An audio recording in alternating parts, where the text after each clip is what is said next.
And you hug them all and you tell them that you love them. And they're asking, my oldest is asking so many questions. She heard the explosions. She wants to know what's going on. Who are this? Until this day, she calls them the Hamasim. The Hamasim. She says, why don't the Hamasim just talk? Why don't they just talk to us? Use your words. Why don't they use your words, their words? And I'm like, listen. Welcome back to another episode of Inspiration for the Nation. This week, I have two soldiers at the front lines, and they have garnered probably over 100 million views together on social media, and they are spreading light and truth. And first off is Arki Stayman, who is one of the most happy people that I know, and he's in one of the worst places. And he talks about his experience and gives me chazek. And the interview after that is with Rudy Rochman, who was actually supposed to interview him October 31st. I hope we'll still do it in person, but he's been all over every single news channel describing what he saw when he first got there and his message for the world. You'll also hear about Twillery, and you will hear about the Daily Aliyah book that you definitely should get. This week's episode is in memory of Shimon David ben Yaakov Shloima, as well as Miriam Sarah bas Yaakov Moshe. First off, my conversation with Arki, and obviously stick around for my conversation with Rudy. Here we go. I'm Yaakov Langer, and you're listening to Inspiration for the Nation.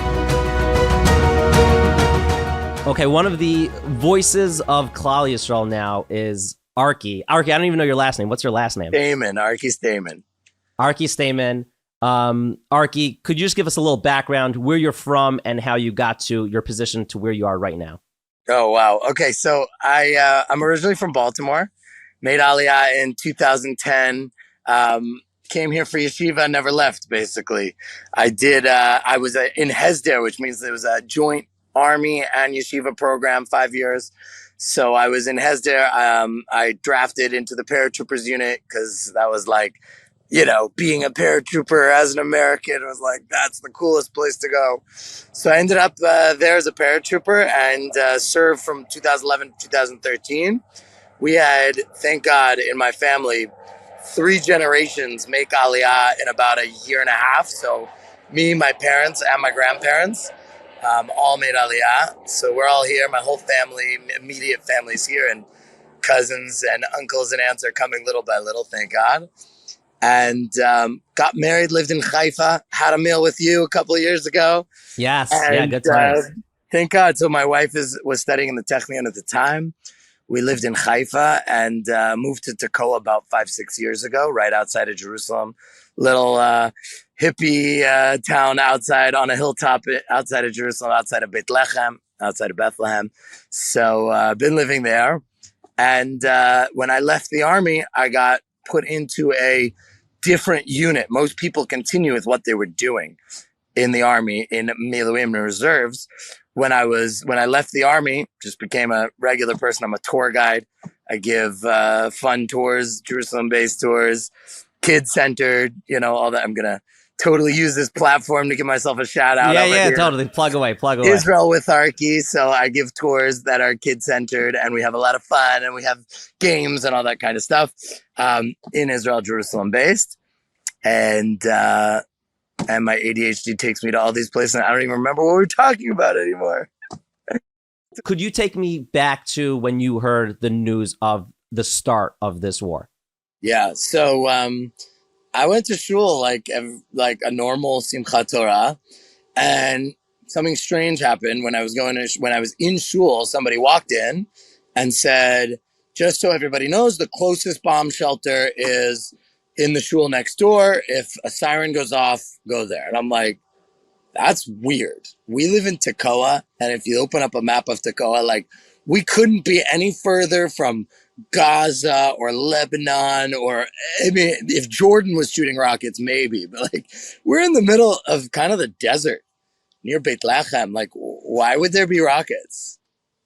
And then obviously started asking around, and from then on, it was just like these rumors of there's terrorists came into Israel from Gaza. And in my head, I'm thinking, wow, that's horrible. There were probably like tens of people killed in this terrorist attack, and people are talking about how gruesome it is and how the fighting is still going on. It's not like a terrorist. Usually, terrorist attacks in Israel, a minute, 2 minutes, it's over, and they're talking about it's ongoing, and we're in the middle of a kafo, right?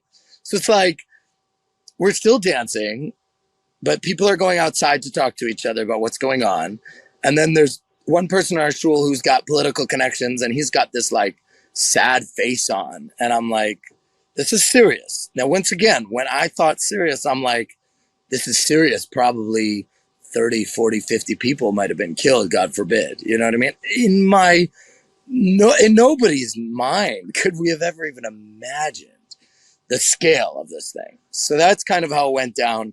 And then the rumors come out. So I run home where my in-laws are here for Chag from America, from Teaneck. They don't know what to do during a siren. They're with my kids in the park. They wouldn't know what to do. I run home, and that's my first thought. I'm not thinking about anything else. Go home.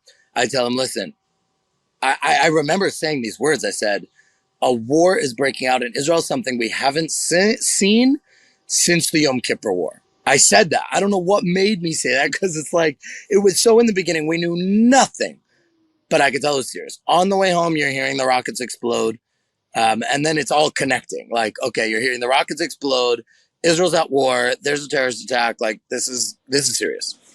So I tell my wife, get the bomb shelter prepared just in case, bring the kids home. And I said, I'm going to go back to shul because there's nothing. What are we going to do? Sit at home for all of Simchat Torah? Like, we didn't know what was going on. So I said, you know what? Let me just take my phone just in case. I'm in reserves, you have to have your phone on you in case something like that happens. So I go to shul, think to myself, there's no way they're going to call me up. My unit is really only called up when things are really, really bad. When there's, need for people to go into the field and to really, unfortunately, collect and make sure that all the Jewish soldiers come back for burial and all the Jewish people come back for burial. So it's really like last case scenario, last resort, we get called. And to my surprise, in the middle of the liot, even though a lot of my friends were still dancing there, and by the way, the hakafot totally changed, right? We went from like, obviously there was still simcha, it's still hakafot, but we were singing songs, Shom Remafke, Rafke Sim Shalom, right? Everything was about Shalom, was about Shomer, was about, this war that's going on. So even the Simchat Torah kind of got enveloped by what was going on. I get the call. I run home. I tell my wife and kids. I pack. Oh my God, I did such a terrible job packing. Like, you think like you have to go immediately, and you're like, okay, I'm going for a month. I'm going for a day. I'm going for 2 months. I have no idea. I still don't know. Right. So I just shove everything in my backpack. And now obviously I'm like, Gail, my wife's name is Avigail. Gail, remember when I forgot this? Could you maybe bring it to me? So that was kind of the first few moments. Yeah. What's the goodbye like to your family? It's such an unknown. What are you thinking when you're saying goodbye? Yeah, it's emotional. It's very, very emotional. You're giving your kids hugs. They don't know what. I have a 5, 3, and a 1-year-old. Thank God. 5-year-old is Zimra. She's a girl. 3-year-old is Netzach, and then the baby is Keter. And you hug them all, and you tell them that you love them. And they're asking, my oldest is asking so many questions. She heard the explosions. She wants to know what's going on. Who are this? Until this day, she calls them the Hamasim. The Hamasim. She says, why don't the Hamasim just talk? Why don't they just talk to us? Use your words. Why don't they use your words, their words? And I'm like, listen, some people, it's too far for that. And so you're trying to explain. You're trying to calm. It's a balance, right? You want to make it emotional, but you also don't want to get anybody too excited, right? And it's also logistical. Like, it's Simchat Torah. I have to get in my car and drive. Like, what am I bringing with me? What am I not bringing with me? What do I need? What do I not need? So it's just a wave of a mix of emotions.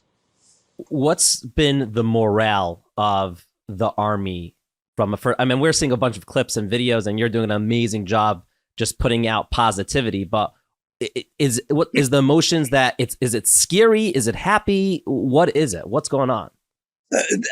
Whenever I give tours to families with kids, the kids always ask me this question, and we always talk about the army because they love talking about that stuff. Right, of They course. always ask that question: Is it scary? And the mashal I give is like LeBron James in the fourth quarter of the finals game, and he's told, "You're gonna get the ball. You ready?" And we're like, and of course he is. You know what I mean? He's LeBron James. He's trained his whole life for this. He wants the ball. That's where we're at. Mm. That's where the soldiers at. We're trained for that. We didn't want any of this to happen. But now that this has happened, we're trained, we're prepared, we're equipped, and we're happy to be serving and protecting. So it's like, give us the ball and let us do what we got to do. You know what I mean? And obviously, it's not like that because war takes a long time, and we're 2 weeks afterwards, and we're in and out of missions. But as you know from the news, we're not full scale invasion of Gaza as of now, right? So we're waiting for the ball. Everybody here is asking for the ball. You know what I mean? Right. That makes Right. sense. What's interesting is like on any content that I'm seeing from soldiers, it's like how you guys could pick up the rest of Klal Yisrael. And the rest of Klal Yisrael who aren't in the army are like, what can we do for the soldiers? Do you guys need peanuts? We'll give you guys peanuts and like the most random things ever, like your guys are getting. It's true. It's like that it's interesting. true. Am Yisrael is stepping up like crazy. And the truth is that that's the way it's supposed to be. We're communicating to you what we need from you. You're communicating to us like what you can give, and we're one. You know what I mean? There isn't Israelis. I just got a whole donation of new shoes for our whole unit from Jews from America, and it's like, so nobody's asking the question like, why would they be sending Israel? Like, it's so obvious to everybody in our unit, even the most Israelis who have never met an American Jew in their lives. Is like, it's of course, like, yeah, these American Jews have our back, and the world Jewry, and not just Jews, the world. We feel like, at least the surroundings that we surround ourselves with. And we know that there's so much negativity out there that we're blocking out right now. And we know that we're not burying our heads in the sand, but we see so much love. And I could go on for hours, dude, like gas stations and major junctions have been turned into rows of barbecue pits on the sides of the roads for anybody who just wants to come and take. I haven't eaten army food in a week and a half. I've been here for a week and a half. I haven't eaten any army food. Like, we have barbecues every day. I mean, the socks and the underwear, it's endless. It's totally endless. And so, yes, you guys are giving us strength, and we're giving you strength. That's the way it should be. I think that that's how it's supposed to be. I think maybe we've lost that because Israel hasn't. The Jewish people, when was the last time we faced something like this so big and so strong that unified us so much? So we feel it. We really feel it. I'm 31. I've never felt more unified in Klal Yisrael. Like, you see different sects of Klal Yisrael that I don't say hated, but like, we're not buddy 2 weeks ago, and now they are literally dancing with each other, and they're saying, "I'll stop everything to protect you, to help you, whatever I can do." Like, I've never seen that much achdus in my life. I don't think I have either, and it's so beautiful. Like, the only time I can compare it to is the 3 boys that were kidnapped. I think this is on a whole nother level.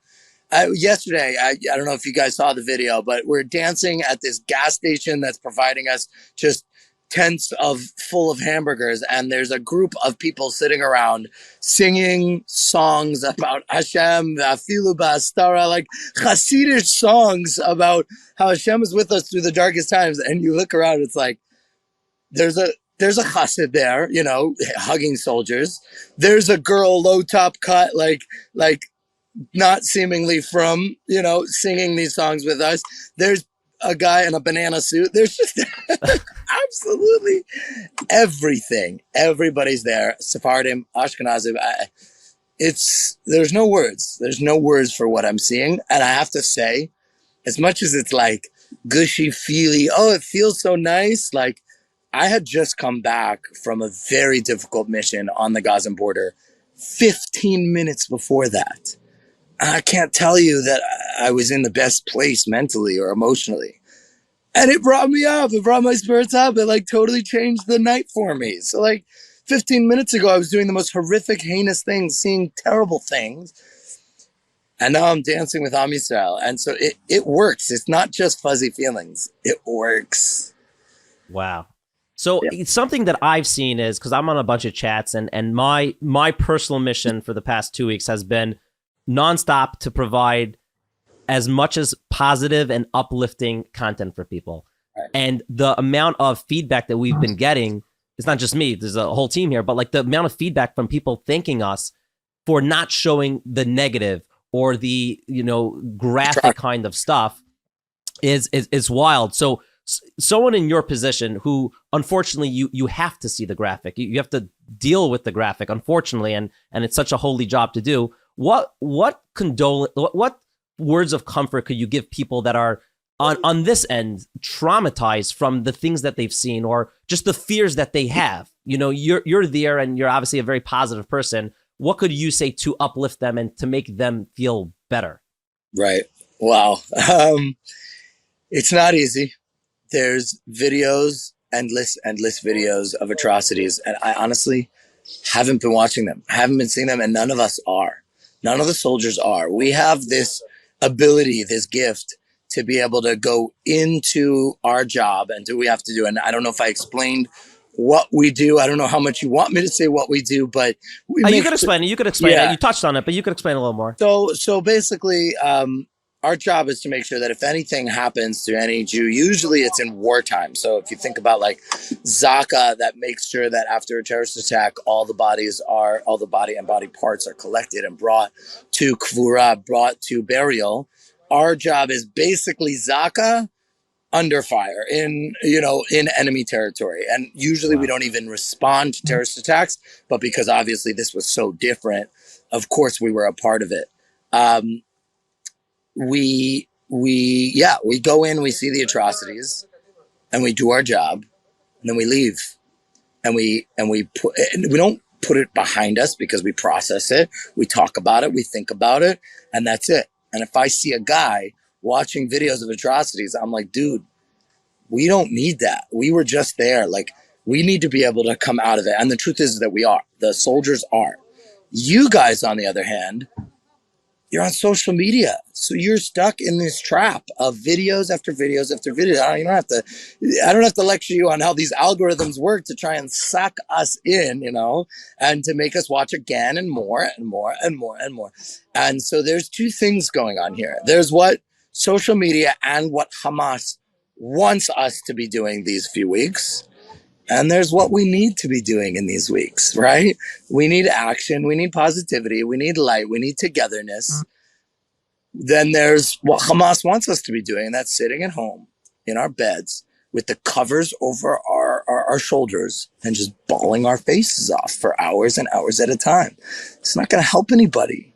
And I realized that very early, and it's not just me. The whole army, I think, feels that like we're actually have an easier job because when we're working, we're involved, we're doing. And I think honestly, it's the same with Chesed. Ask anybody from Lakewood or from any community that's been packaging packages for soldiers. That's what you're thinking about. That's what you're involved in. You're in it. You're good. You're putting up a wall to all the rest of that stuff.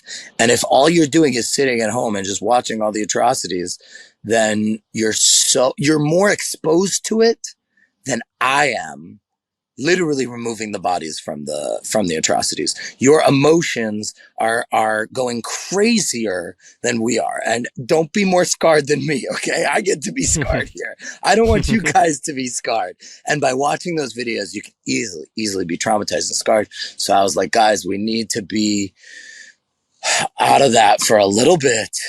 A lot of it. We need to take a break. And anybody who's here listening to this and has been spending hours on social media just scrolling through the hate comments and the videos and the atrocities, it's not what we need right now. Take it from somebody who sees the atrocities live. It's not what we need. It's not going to help. We need to be doing. So I know, I mean, even setting this up, thank you so much for giving me your time, because I know you're literally in between missions. Yeah. And I'm very, but we both felt that this is important, and Klal Yisrael needs to hear what you have to say. So thank you. I just want to end off with, I mean, obviously we'll include show links in the show notes. People should go follow you because you're spreading light and spreading goodness. And I love that every day you're like giving us a different mission. Yeah. So if for the people watching, the people listening, you kind of, told us like, don't, scroll on social media. Don't sit in your bed. What's the positive? What should we be doing right now? Like, what's our one call to action right now? Wow. So like you said, I've been doing every day a kind of a new call to action every day. And I think that's the stuff that people need is what should I be doing? And there isn't one answer to it. I'll answer it with a story. Sure. I was telling you about this circle where we're all singing and dancing at the gas station. Well, right next to it is a barber shaving soldiers' heads. And it's like this barber who's sitting at home figuring, what can I do for Am Yisrael? Figured out a way to do something for Am Yisrael. If a barber can figure out what Am Yisrael needs, so can you. So we all have professions, right? You're doing it right now. You've got podcasts. You're spreading the light. You're spreading these videos. That's your tafkid right now, right? And if somebody's job is a mental health professional, then maybe that person's tafkid is to reach out to people who need somebody to talk to. And and it doesn't even have to be what you do for a profession. So much of life is just looking inside and being like, what makes me special? What do I bring to the table? So that's my call to action. Everybody look inside. What makes me special? And is that something I can figure out a way to give to Am Yisrael for free right now, right? Like if the barber can do it, so can you. I don't know what you're doing at home, but I know that you have some special talent, some special ability that you bring to the table. Figure out what that is. Figure out how you can make a need for Am Yisrael. It could be Jews in Israel. It could be Jews in America. It could be Jews across the world. Whatever we need, you figure that out. Not everybody can shave the soldiers' heads, but you can do something. So I'm going to continue trying to do call to actions. I've got a new video out about spending Shabbat meals together with each other. You guys are going to see that soon.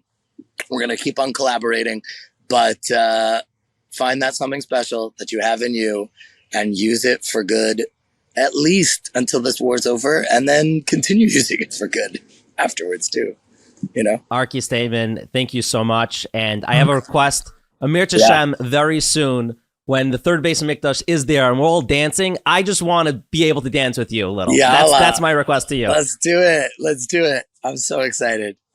Amazing. Okay. And another thing I want to say is this war is going to end. I want you guys all to plan a trip. That's the next thing. Yes. Plan a trip to Israel. Come as soon as you can. This is going to be over. We're going to get through this. We're going to get over this. And that's how we're going to show that we win. You're not disconnecting Am Yisrael from Eretz Yisrael. We're going to just deepen our roots. So that's what I got for you. Love it. Thank you so much, Arki. All right, guys. Bye. I don't know if you noticed, but I teared up over there.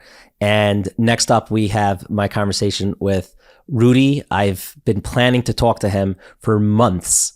Unfortunately, that is probably going to get postponed, and I will have him another time. But more importantly, we're talking about his experience with the war, and he does describe the feelings when he was kidnapped himself, and him understanding somewhat what is going on with the people who are kidnapped, and also his message for the world. You're going to hear about it. But before then, I first need to tell you about two things. First off, the Daily Aliyah book, so many of you have bought it and you are loving it, and kudos to you. You went through Parshas Bereshis every single day, Sunday, Monday, Tuesday, Wednesday, Thursday. It goes through each Aliyah and you get tapped into the Parsha. But more than just that, it gives you chizuk, which is something we all need so much right now. Mosaic Press did an incredible job. The rabbi did a great job. It is an incredible book. It's Parshas Noach this week. I mean, this episode is being released after Parshas Noach, but whenever part we are in the Parsha, whatever you're listening to this, I highly recommend you get Daily Aliyah book, and also proceeds go to Daily Giving, which we know how incredible they are and how many organizations they help. So go to dailyaliyah.org. You can find the link in the show notes. And also, I have been rocking my Twillery. It happens to be the t-shirt I'm wearing I want to do it for the style. I want to wear a green t-shirt. This is not from Twillery, which someone's like, why aren't you wearing a Twillery shirt? I don't only own Twillery clothing, but most of my clothing is through Twillery. And if you are a fan of inspiration for the nation, use the code word INSPIRE on Twillery.com. When you spend over $139, you'll get $18 off. They make the best pants in the world. They make incredible, incredible suits. I don't have it long enough to say the best suits in the world, but I probably in like a few months from now, I will be saying that. I wear it every single Shabbos. I've had so many friends buy it and thank me. You'll thank me too. Use code word INSPIRE on Twillery.com. And one more thing, right before my conversation with Rudy, he does go through a few details of what he saw. So this might be a little triggering for some people. I still encourage you to listen to it.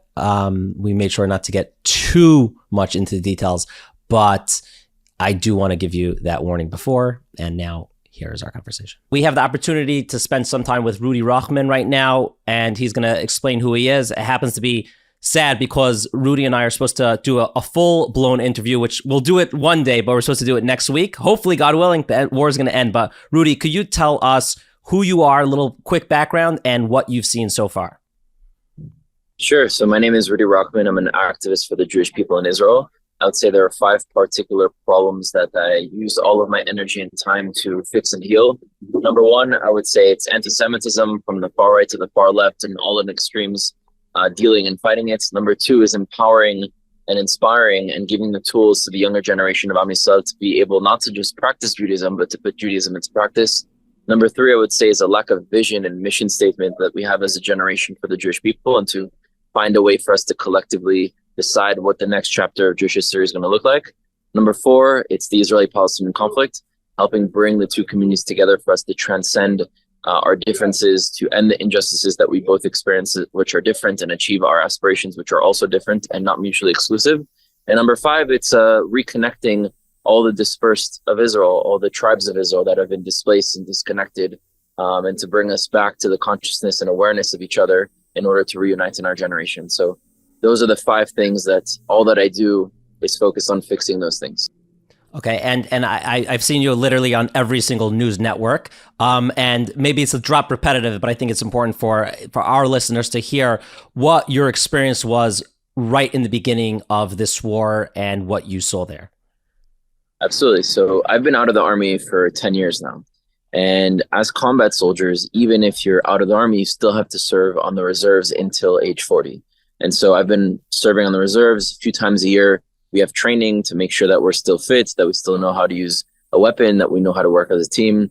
And we were actually supposed to have a reserve miluim in a month and a half. So it was on my calendar to be back from Africa from our next trip, working on our documentary. And Friday night, I was with my family doing Shabbat. Saturday morning, we wake up. It was still Sukkot. It was Shabbat morning. And I get a call from my officer saying, "You're being jumped to the base. Come immediately." So we had already seen at that point a few videos of what had happened. We didn't know the extent of what had happened, but we knew there was some sort of terror attack, which unfortunately is nothing new to Israel. But on this degree, with kidnappings, with people, cut up into pieces and burned alive and grenades thrown into like a bunch, like just the gruesome footage that was coming out was unheard of before. And so we immediately rushed over to the base. I got there within maybe 2 hours.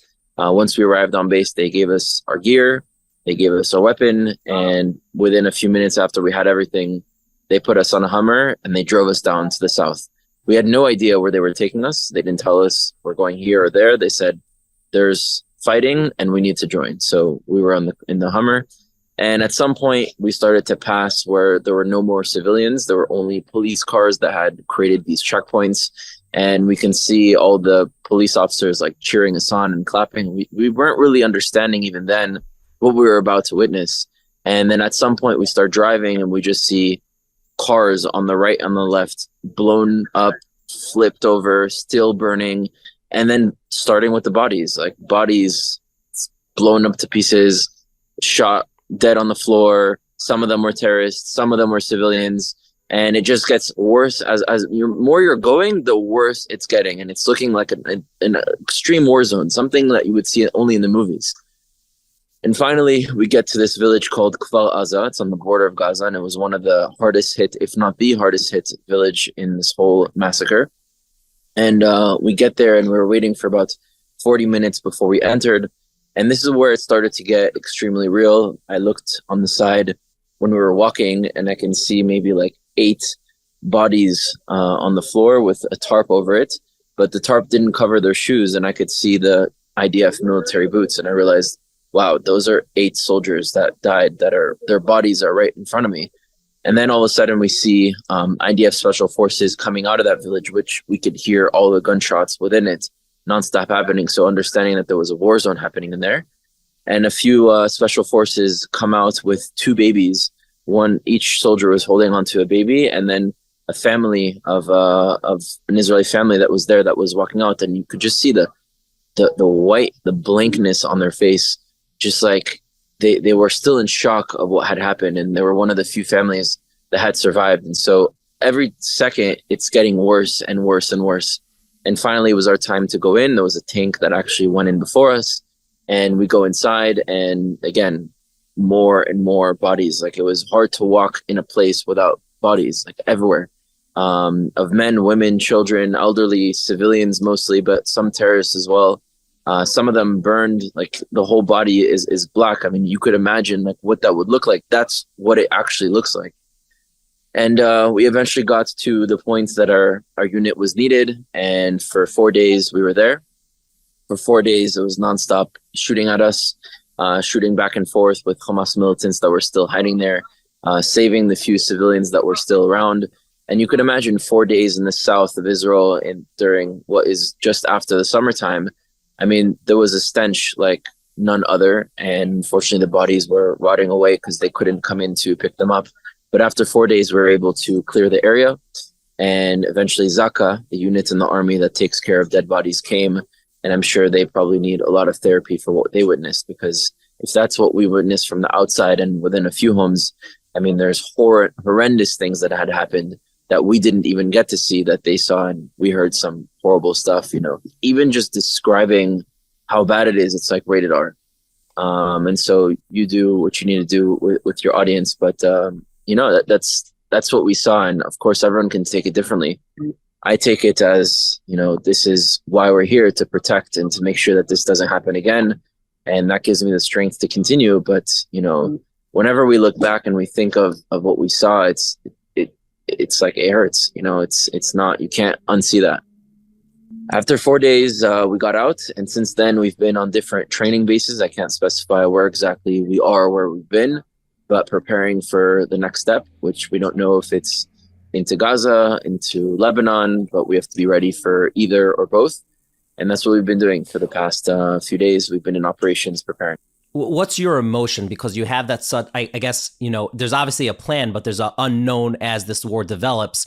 Are you feeling scared? Are you feeling passionate to go in? Like, what's your feeling about it? Definitely not scared. I think for me as an individual, I got rid of the emotion of fear a long time ago. I have full emunah in Hashem, and I know everything that I'm put through is a test, and a test that I have to overcome. And even if it's difficult, it's the moment to make the right decision, not the easy decision. So I don't have fear going into this. I also know, Baruch Hashem, that I'm protected and that there are always miracles happening around me, and I'm very cognizant of them and appreciative of them. And I choose to use my time on this earth to bring lights to whatever I can do and to fulfill my tikkun. But we obviously aren't excited, because if you go into war, not everyone's coming back out. These are brothers, in arms that we've, known for years, for decades, fought together, laughed together, went to each other's weddings, went to each other's children's brit milot. Like, this is our really close friends. And, if we go to war, some of them might not come back. So we don't want to go to war. And in addition, fighting the enemy of Hamas and Hezbollah, it's not an enemy that they'll go to a battlefield and it's soldier over soldier. They fight among civilians. So it'll also force civilians to be killed. And no one wants to see that. No one wants to do that. So none of us are excited for this. But at the same time, we know, and all of us truly believe, that Israel has to strike back at Hamas, not just to strike, but to take Hamas out once and for all. I don't want to go into another war in another 4 years, and then in another 4 years after that. I served in the army during Amud Anan, an operation in 2012. I got out in 2013. My friends went into Tzuk Eitan in 2014. Like, how many times do we need to go through this? So the feeling of the soldiers here is we got to take Hamas out once and for all to free the Israelis and the Palestinians from Hamas.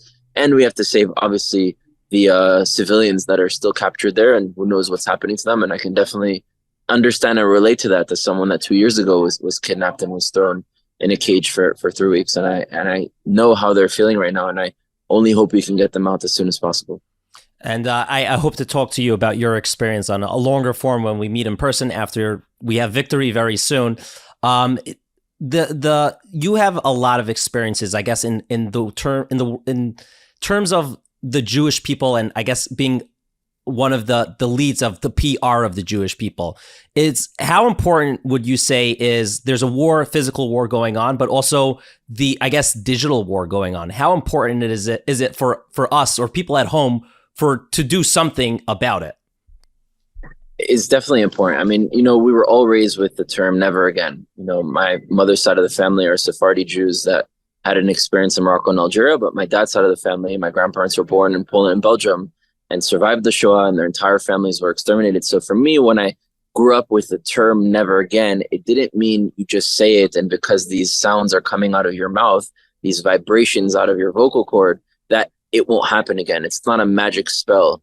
It's a promise. It's a commitment. And it's a commitment that every generation says in order to take and then to fulfill.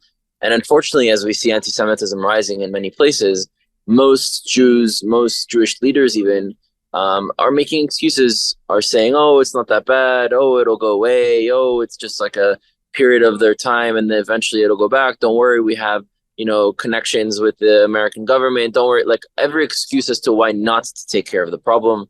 And this is really something that I faced when I got out of the army. I went to university and I realized that anti-Semitism was, prominent, and the way that they were convincing the general public of universities, which represents the future political and intellectual class of the next generation. People coming from universities are going to be the lawyers, the doctors, people in media, people in politics. So if those are the individuals in society that are going to have power and they're convinced the source of all problems is Israel and the Jewish people, what kind of morality are we giving our children? And so when I realized that this was happening and that we were basically doing nothing about it, and that the way they were spreading their message was using intersectionality. Now, the idea of intersectionality is that different minority groups can come together and unite, and with that unity would have more power. So in theory, they're absolutely correct, and oftentimes also in practice. But the way that intersectionality is being used by people who are anti-Israel and anti the Jewish people is they're going to every single minority group and they're convincing them that either their struggles is the same thing that Israel is doing to the Palestinians, or that Israel is even itself responsible for their struggles abroad. They'll go to the Black Student Union and say, you suffer from police brutality and racism. Well, we suffer from IDF brutality and Israeli racism. And they'll go even further by saying the IDF trains the New York State Police Department to kill Black people. Now, when someone hears that, it's ridiculous. Like, how could you make such a statement? You think that racism started in 1948? Then that police brutality started in 1948? Like, where did you even get that? But what do? They found one Israeli who was a Krav Maga instructor at age 40, who had done the army 20 years before, who gave a self-defense class to one precinct one time for 1 hour.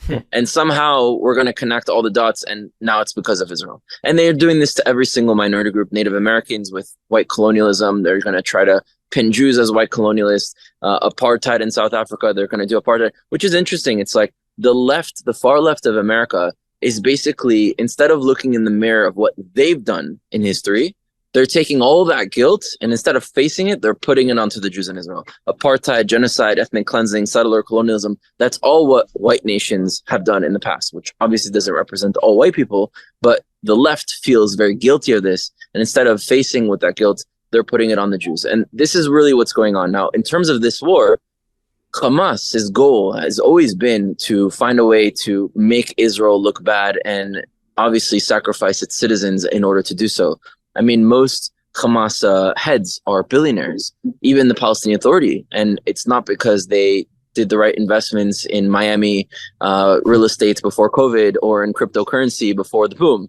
It's because their business model is making sure that Palestinians will die, and they're going to get a lot of aid from the world, and that aid is either going to their pockets or to reinvest in weapons to keep the war going. So this is really what's happening, and they're increasing Palestinian casualties by shooting from civilian areas, forcing civilians to stay in areas that they know will be targeted, like forcing Palestinians to not be able to evacuate when Israel warns to evacuate. whether on an individual building or on an entire area. And this is not the first time that's been going, but we need to wake up to it. And I want to make it clear that this war that we're facing right now is not a war between Palestinians and Israelis. The Palestinian people and the Israeli people are not at war. It's not a war between Jews and Muslims or Jews and Arabs. We are not at war. It is a war between Hamas and the Israeli people. And Hamas's clear goal, even in their original charter, was we need to wipe out the Jews from the river to the sea. And once we finish that in Israel, we'll do that to the rest of the world. And we need to wake up to what Hamas is, and we need to get rid of Hamas to free both the Israelis and the Palestinians. Very well said. And I know that you have very limited time because you are literally in between missions right now. I just want to end off. What's your message of hope for the Jewish people, or really anyone watching this? What idea could you share with us? First of all, there is a reality that will exist where Israelis and Palestinians will be able to transcend.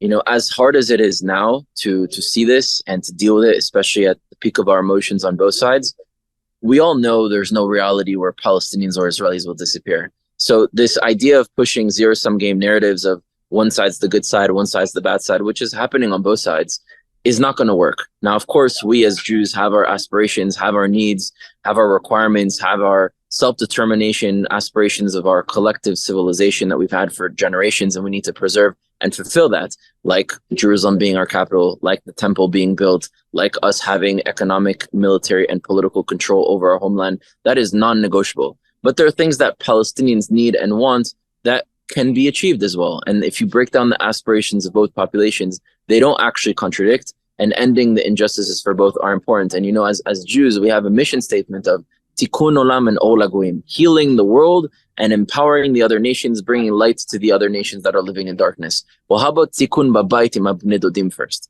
How about we first heal our own home with our own cousins? We should look at every human being living in our land as a guest or as family, and as our responsibility to make sure they live in a good reality. And that definitely includes Palestinians, which are our cousins. So I would say that there is a bright future ahead of us. We just have to wake up to that. And lastly, I think the Jewish people all around the world need to understand that with history comes a formula. 4,000 years of Jewish history. 4,000 years of whenever we are divided, separated, fighting each other, assimilating, and forgetting our purpose, those are the beginnings of the worst chapter of our extermination and persecution and oppression. Whenever we are united, empowered, fulfilling our purpose, and actually doing what we set out to do in this world, no matter what obstacle is in front of us, as impossible as may seem, we tend to overcome. It's like a cheat code, and we overcome all those struggles and are able to succeed. So now it's the time for our generation to realize that even if we might be different ideological tribes today with left-wing Jews, right-wing Jews, secular, religious Jews, okay, we were always different. We've always been tribal. But it's important for all those cells to know their role and to function together. Even though they may be different, we need to all function as one. Different organs, one body. It's time for Am Yisrael to unite and to fulfill its purpose. That's really beautiful. The commonality between all soldiers, and you're so articulate, so it's a pleasure to talk to you, is that, listen, we have a mission. We need to get rid of the evil, but at the same time, we want peace. We want to have a good world. And unfortunately, the media doesn't paint it like that. But I think the world is starting to see, when they're speaking to the soldiers or to the Jewish people, they understand that, like, hey, wait, maybe there's actually a bigger picture going on over here. So Rudy, thanks again for this. And I hope very soon to have you in person here, or maybe I'll be in Israel, and we'll continue for a longer form conversation. Thank you so much. Thank you so much for watching or listening to this week's episode. If you got this far on YouTube, go ahead and please leave the comment, Am Yisrael Chai. Unfortunately, our comments have become a cesspool for the amount of hate. At the time of this recording, we have been growing a lot because we've been sharing a lot, but we're sharing the positivity going on. We've with Hashem's help, garnered over 50 million views on the Living L'Chaim channel. With that amount, and at this point of airing, it's probably more, thank God. But the point is, there's so much hate that comes along, and we delete every single message that is so hateful. And unfortunately, there's the most anti-Semitism I've ever seen in my life is through our videos, our content. And it's like, we're just spreading nice content of like wisdom and now, like, it's crazy. It's sad. So I want you to say Am Yisrael Chai. It helps us. It helps me feel better and feel less hated by terrible people. It's probably Hamas. It's for sure Hamas and others who are just haters. Definitely go ahead and follow Arky, follow Rudy. They are both incredible. They are spreading so much light, and share this episode with someone who needs chizuk. I think it's important to not focus on the negativity, but also I wanted to interview two soldiers who are at the front lines. Like, we're all talking about the front lines, but I wanted to hear from them. And I personally felt so inspired after hearing these two people. There's no hate here. There's no hate here. We just want to get rid of the evil, the bad, and we want to go on with our lives. We want to serve Hashem. We want a reality, an existence, a world where there's happiness. And I think that's what the core of Living L'Chaim is all about. Mashiach should come very soon. Share this with someone that it could give chizuk to. Till next time, you can be inspirational. Living L'Chaim.